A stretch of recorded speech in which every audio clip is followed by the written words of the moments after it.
Have you ever tried to explain to someone why you need so much time alone? Have you ever received that pitying look when they say, "You should go out more"? Have you ever felt like an alien trying to understand why people enjoy small talk in the elevator? If you answered yes, then you know the cruelest kind of loneliness. Being surrounded by people who don't understand you. There's a German word for this. Entfremdung.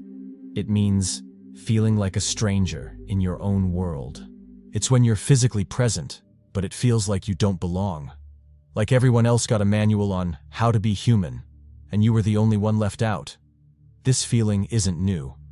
Albert Camus wrote about a character named Meursault in his book The Stranger. This man didn't cry at his own mother's funeral. People were scandalized. How can someone be so cold? They asked. But maybe Meursault just felt things differently. Maybe he wasn't cold, just different. And let's talk about something no one told you. Our society was built for a certain kind of person. The kind who gains energy from being around others. Open-plan offices where everyone works side by side. Stand-up meetings to energize the conversation. Mandatory happy hours. Job interviews where you have to sell yourself in 30 seconds. Even going to the doctor means sitting in a waiting room full of strangers and then discussing personal things with someone you don't know. For some people, that's energizing. For you, it's like trying to run a marathon after donating blood. And when you show signs of exhaustion, when you say you need time alone, people look at you like there's something wrong. You're too shy, they say. You need to loosen up. As if preferring quiet were a disease in need of a cure. But here's the truth no one tells you. There's nothing wrong with you. Do these situations sound familiar? You prefer texting over phone calls. After a party, you need hours alone to recharge. You have a few close friends, but no large circle. Small talk drains you. You need time to think before answering questions. Crowds make you anxious or overwhelmed. You prefer quiet activities like reading or drawing. If you identify with most of this, you're part of a group of people who function differently. And that's not a flaw. It's a personality type. Science has already proven this. A researcher named Hans Eysenck discovered that some people have brains that are more sensitive to stimuli. They process information more deeply. That's why you feel overwhelmed in noisy places. Your brain is working overtime to process everything. Some people need more stimulation to feel good. That's why they enjoy parties and group conversations. You need less. That's why you feel better in calm environments. It's not laziness. It's not shyness. It's just how your brain works. But let's be honest about one thing. Being different hurts. It hurts when your family says you're antisocial because you don't want to go to the Sunday barbecue. It hurts when coworkers make comments about you being weird because you eat lunch alone. It hurts when you try to explain that you need to cancel plans because you're mentally drained and people roll their eyes. The worst part is when you start to believe there's something wrong with you. When you push yourself to be more sociable, more spontaneous, more normal. It's like trying to write with your left hand when you're right-handed. You can do it, but it's uncomfortable, and the result is never great. And there's another thing that really stings. The loneliness in the middle of a crowd. You know that feeling of being at a party, surrounded by people, yet feeling completely alone? It's because you're trying to connect on a deeper level, but everyone else just wants to talk about superficial things. You want to discuss dreams, fears, philosophy, art. They want to talk about the weather or a reality TV show. That makes you wonder if you're too demanding, if you're too complicated, if maybe you should just accept shallow connections instead of searching for something that might not even exist. But the truth is, there are people like you. People who value depth. People who would rather have a real 30-minute conversation than 3 hours of small talk. The problem is these people are rare, and it takes longer to find them. In the meantime, you learn how to navigate this loud, superficial world. You develop strategies. Headphones on public transport. Bathroom breaks during social events just to breathe. Polite lies about why you can't make it to the happy hour. Oh, I have other plans. The philosopher Arthur Schopenhauer once said that we are only truly ourselves when we are alone. And for you, that makes perfect sense. It's when you're alone that you can think clearly. It's when you feel like you can breathe. It's when you connect with who you really are, without having to play a role to please others. But here's the problem. Even though you know you need that alone time, you carry guilt. Society taught you that being alone is bad, that solitude means sadness or failure, that successful people are always outgoing and surrounded by friends. That's a lie. Some of the most creative and intelligent people in history preferred solitude. Einstein liked to work alone. Van Gogh found inspiration in solitude. Bill Gates used to lock himself away to think about big projects. You're in good company. Alone time isn't an escape from reality. For you, it's where reality happens. It's where you process what you've experienced during the day. It's where you have your best ideas. It's where you recharge your emotional energy. The problem comes when this alone time is misunderstood by others. When your family thinks you're depressed. When friends stop inviting you because you've declined too many times. When coworkers whisper that you're strange because you don't join in the lunchroom chat. And then you feel torn. Part of you wants to explain, wants to make people understand that you're not being rude or disinterested. You just operate differently. Another part of you is tired of always having to explain. Why should you have to justify your personality as if it were a flaw? Sometimes that builds a quiet anger, a frustration with the constant pressure to be someone you're not. You look at people chatting endlessly about topics you find shallow and think, how do they have so much energy for this? You see people who seem to have infinite social batteries and wonder if there's something wrong with yours. That frustration is normal. But it's important not to let it turn into bitterness. Because when it does, you might start to see everyone as shallow or annoying. You might start to believe you're superior because you prefer depth. And then, isolation stops being a healthy choice and becomes an escape. The difference is subtle but important. Choosing to be alone because it's good for you is one thing. Being alone because you hate people is a completely different story. Healthy solitude energizes you. You use that time to grow, to create, to reflect. You can still connect with others when needed, even if you prefer not to do it every day. Toxic isolation makes you bitter. You use that time to dwell on grudges, to feed anger, to convince yourself the world is a terrible place full of terrible people. And it's easy to slip from one to the other without even realizing it. When you spend too much time alone feeding negative thoughts about others, your mind starts building distorted narratives. Every social interaction becomes proof that people are fake. Every declined invitation reinforces the belief that you're right to pull away. Every misunderstanding becomes evidence that no one really gets you. Psychologists call this a confirmation bias. It's when your brain only looks for information that supports what you already believe. If you believe people are shallow, you'll only notice the moments when they act superficially. You'll ignore the moments of depth and genuine connection. Over time, this can lead you to dangerous places. There are online communities full of bitter people who have isolated themselves and now spend their time feeding each other's anger and resentment. They convince themselves they're superior, that they're the only ones who see the truth about the world. That's how extremist groups get started. People who felt rejected by society gather to validate each other's pain. But instead of seeking healing or growth, they feed the anger until it turns into hatred. What began as real pain turns into a toxic ideology. The same thing happens with fanatics of all kinds, extremists who feel out of place in modern society, conspiracy theorists who believe they alone know the real truth.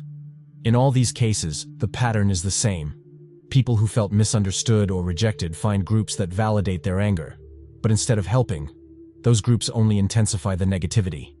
Studies show that when people with similar ideas group together without exposure to different perspectives, their views become more extreme. This is called group polarization. If you think the world is 30% bad and you join people who think the same, soon you'll all believe the world is 70% bad. That's why it's important to be careful about which communities you turn to when you're feeling misunderstood. Seek out groups that validate your pain, but also encourage you to grow. Avoid groups that only feed anger and resentment. The truth is, you need balance. You need your alone time, but you also need some contact with people who are different from you. Not to become someone else, but to keep your perspective healthy. Think of it like mental exercise. If you only lift weights, some muscles get overdeveloped while others weaken. If you only socialize, you might lose the ability to introspect. If you only stay alone, you might lose the ability to empathize and connect. The ideal is to find your rhythm. Maybe it's 80% alone time and 20% with others. Maybe it's one deep conversation a week instead of 5 shallow ones a day. Maybe it's about carefully choosing who you spend your limited social energy on. And it's important to remember that not all people are shallow or dismissive. There are others out there, fighting the same battles as you. There are empathetic people who genuinely want to understand how you operate. There are people in the middle ground who can adapt to your communication style. The trick is learning to spot these people and invest in them, instead of wasting energy trying to fit into groups that aren't meant for you. Another important thing, you don't have to explain your personality to everyone. You don't owe anyone that. If someone criticizes you for being too quiet or antisocial, that's their problem, not yours. You're not obligated to justify yourself. At the same time, it's good to have a few people in your life who truly get you. People you can be fully authentic with. It could be a friend, a family member, a therapist, or even an online group. The important thing is to have at least one genuine connection to balance out the superficial relationships you're forced to maintain. And remember, preferring solitude in a world that values constant socializing is like being left-handed in a right-handed world. It's harder, you have to adapt more, but it's not a flaw. It's just a different way of being. Your traits aren't bugs, they're features. Your sensitivity allows you to notice nuances others miss. Your preference for depth leads to more meaningful connections. Your need for solitude gives you space for creativity and personal growth. Your tendency to think before you speak allows for more careful, precise communication. But here's the dark side no one talks about. This distance can turn into an invisible prison. It can start as a healthy choice and become something that limits you. It can become an escape from life instead of a way to live better. The danger isn't in being alone.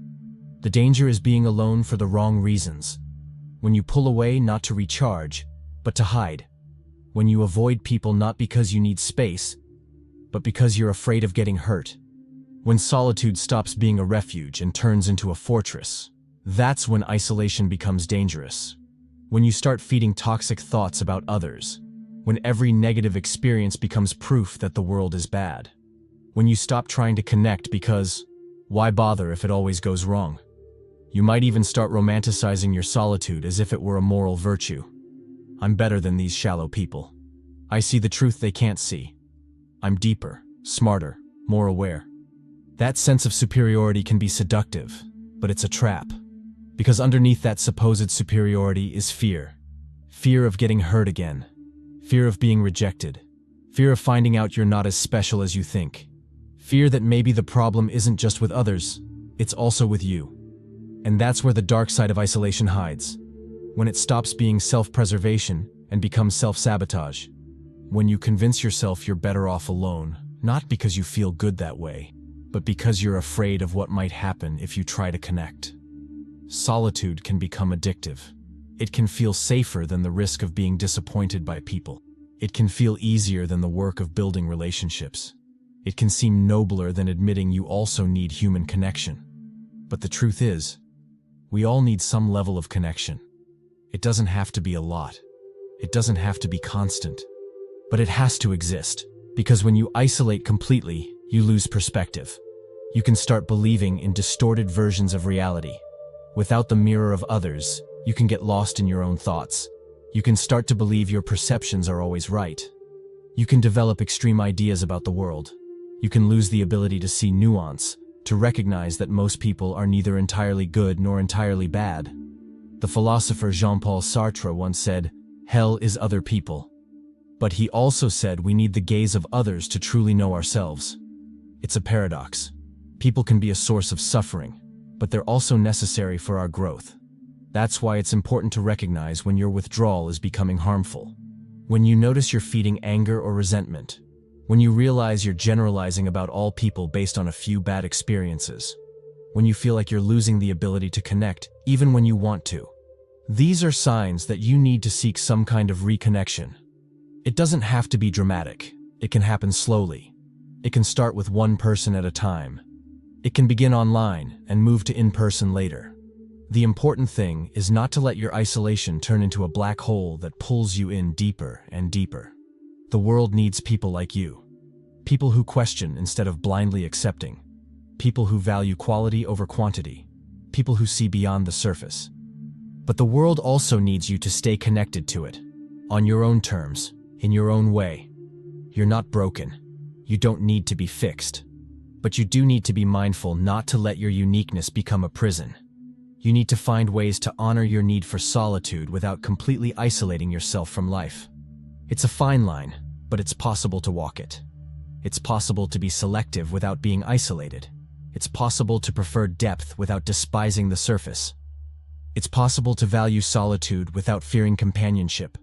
And if you've made it this far, it's because something in you recognizes these words, because you see yourself in this experience of navigating the tension between the need to be alone and the danger of being too alone. Know that you are not alone in this journey. There are millions of people like you, trying to find that balance, trying to honor their nature without getting lost in it. If you feel like you need a map to guide you through these inner landscapes, know that my ebook Alchemy and Archetypes was created for exactly that purpose. To help you turn the lead of pain into the gold of awareness, with practical exercises that connect theory and experience. And if this reflection spoke to you, if it stirred something deep inside, please give it a like, subscribe to the channel, and share it with someone who might need to hear these words.